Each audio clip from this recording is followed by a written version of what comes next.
So hi gas Pushpa 2 ఎలాంటి records ఎలాంటి numbers పెట్టిందో నేను సపరేట్గా చెప్పాను. ఈ సినిమా పెట్టిన రికార్డ్ ఫ్యూచర్లో బ్రేక్ అవ్వడం కూడా చాలా కష్టంగా అయితే కనిపిస్తుంది అని చెప్పొచ్చు. అలాంటి రికార్డ్స్ అయితే పుష్ప 2 సినిమా అయితే క్రియేట్ చేసింది అని చెప్పొచ్చు. ఏ రికార్డ్ అయినా సరే ఎప్పుడో ఒకసారి బ్రేక్ అవ్వాల్సిందే. పుష్ప 2 రికార్డ్ కూడా బ్రేక్ అయ్యే ఛాన్స్ కూడా గట్టిగా అయితే ఫ్యూచర్లో అయితే కనిపిస్తుంది అని చెప్పొచ్చు.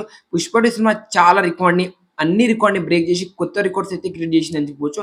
కానీ ఒక రికార్డ్ అయితే మిస్ అయింది అని చెప్పొచ్చు. అదే మన బాహుబలి సీక్వెల్ వచ్చిన సినిమా టోటల్‌గా లాంగ్ రన్ వరకు అయితే 10,000 టికెట్స్ అయితే అమ్ముడుపోయింది అని చెప్పొచ్చు. కనీసం దీనిలో సగం కూడా కొట్టలేకపోయింది మన 'పుష్ప 2' అని చెప్పొచ్చు. ఈ రికార్డ్ అయితే మిస్ అయిందని చెప్పుకోవచ్చు. ఫ్యూచర్‌లో ఏ స్టార్ అయినా సరే 'బాహుబలి 2' టికెట్ రైట్ టోటల్‌ని అయితే బ్రేక్ చేసే ఛాన్స్ అయితే గట్టిగా అయితే కనిపిస్తుందని చెప్పొచ్చు. మన స్టార్ హీరోస్ కావచ్చు, ఇంకా డైరెక్టర్ కూడా ఉందని చెప్పొచ్చు. అలా 'పుష్ప 2' సినిమా అయితే ఈ రికార్డ్ అయితే మిస్ చేసిందని చెప్పొచ్చు. కానీ ఎలా 'బాహుబలి 2' కన్నా ఎక్కువ కలెక్షన్ 'పుష్ప 2'కి వచ్చింది. మళ్ళీ టికెట్స్ అన్ని అమ్ముడుపోలేదు కదా అని మీకు డౌట్ రావచ్చు.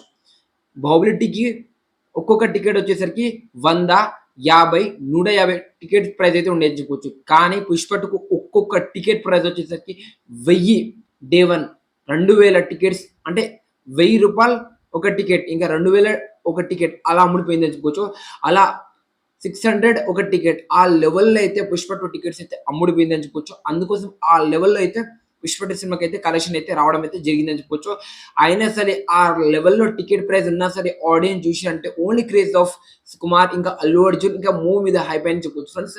మరి దీని గురించి ఇంకా 'పుష్ప 2' సినిమా 'బాహుబలి 2' టోటల్ కలెక్షన్ టికెట్‌ని అయితే బ్రేక్ చేయలేకపోయింది. దాని గురించి మీ జెన్యూన్ ఒపీనియన్ ఏంటో కామెంట్ చేయండి. అంటే డెఫినెట్‌గా ఈ వీడియో మీకు అయితే నచ్చి ఉంటదని నేనైతే అనుకుంటున్నాను ఫ్రెండ్స్. ఈ వీడియో మీకు నచ్చి ఉంటే ప్లీజ్ లైక్, షేర్, సబ్స్క్రైబ్ చేసి సపోర్ట్ చేయండి. నెక్స్ట్ వీడియోతో మనమైతే కలుద్దాం. వీడియో డెఫినెట్‌గా నచ్చింది అనుకుంటున్నా.